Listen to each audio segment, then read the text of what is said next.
Are psychiatric medications good for you? Why are they prescribed? And do they cause nasty side effects? We now have an enormous range of psychiatric medications available to treat conditions from depression and anxiety through to psychosis and addictions. New medications are constantly being developed in order to minimise side effects and increase their effectiveness. Psychiatric medications have attracted controversy in the general community and in the media. Some people have been concerned that they can be overprescribed, dangerous or ineffective at times. On the positive side, these medications can quite literally save lives and help to restore a meaningful life. For people with mental health conditions, it is important to pay attention to lifestyle issues first. Some mild conditions can be solved by exercise, sleeping better, or support from family and friends. Psychological therapy, including cognitive behaviour therapy, is often used as a first-line treatment or in conjunction with medication. There are many different categories of psychiatric medications. This course will not cover them all in detail or go into the specific drug names. We will look at three major categories: the antidepressants, mood stabilizers, and antipsychotic medications. Antidepressants are used to treat depression as well as anxiety disorders and can also be used in bipolar disorder. These medications alter the level of neurotransmitters in the brain.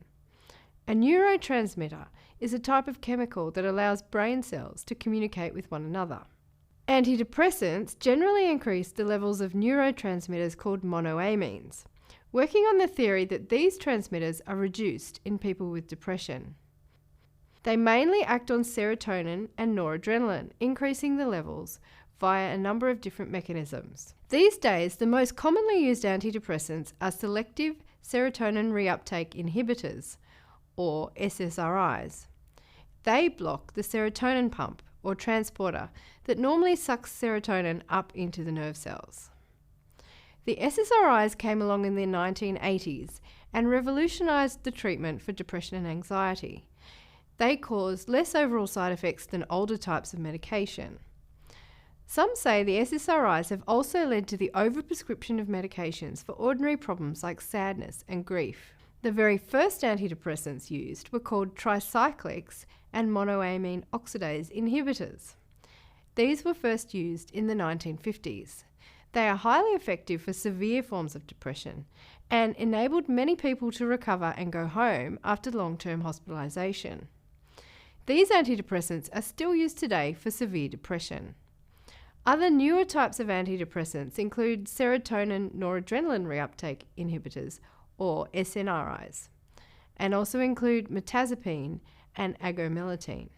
Most antidepressants are also effective against anxiety disorders.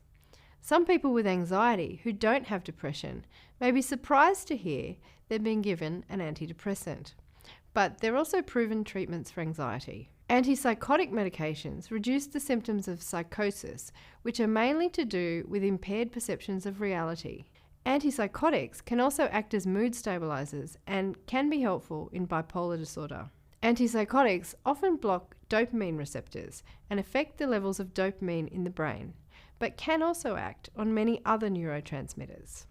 Antipsychotic medications are usually divided into first-generation antipsychotics, traditional or classical types, and second-generation antipsychotics, or atypicals. These days, we tend to use second-generation antipsychotics much more commonly than the older medications. The main problems with second-generation antipsychotics include metabolic side effects, such as weight gain and diabetes, so they need to be monitored closely. First-generation antipsychotic medications were more likely to cause movement disorders, such as agitation, stiffness, or muscle twitching. Mood stabilizers have a number of different actions. They can prevent someone's mood from becoming too high or too low, and so they are mostly used for bipolar disorders. The original mood stabilizer was lithium, discovered by the Australian psychiatrist Dr. John Cade in 1948. This dramatically improved the prognosis for people with bipolar mania, who are often admitted to institutions. Lithium enabled many of them to live normal lives. However, long-term use of lithium can cause damage to the kidneys or thyroid, and this needs to be monitored carefully. Some of the mood stabilizers we use in psychiatry are also anticonvulsant medications which are used to treat epilepsy.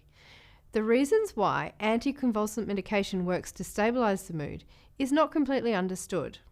However, it is well proven by research that particular anticonvulsants, as well as some antipsychotics, are effective for bipolar disorders. A medication is useful if it allows someone to live the life they want to. Medications can reduce symptoms like anxiety, depression, paranoid thoughts, and hearing voices. They can also cause side effects in a significant minority of people, ranging from minor discomforts through to chronic conditions, and very rarely cause life-threatening emergencies. Common side effects include nausea, trouble concentrating, sleepiness, insomnia, changes in appetite, agitation, and problems with sex life.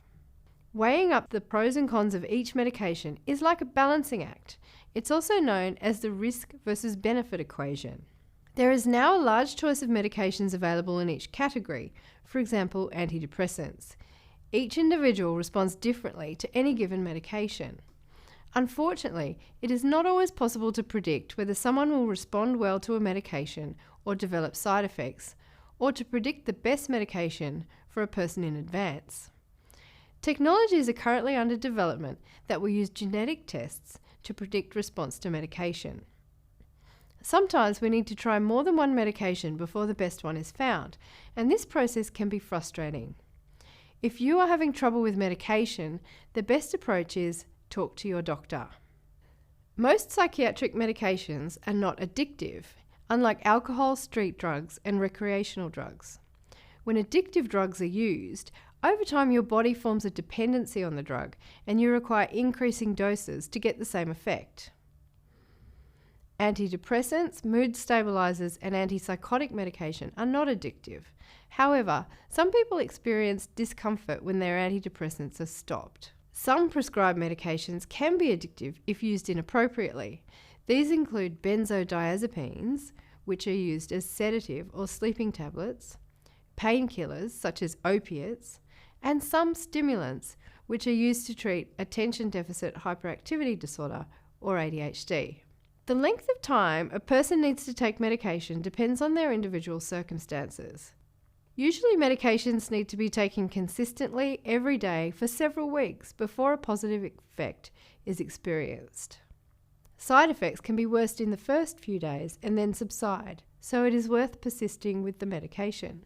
Medication should normally be continued until the person has experienced a full recovery and then beyond, in order to prevent relapse. It's important to consult a doctor before stopping medication, even if the person is feeling completely well. Some medications will need to be reduced gradually.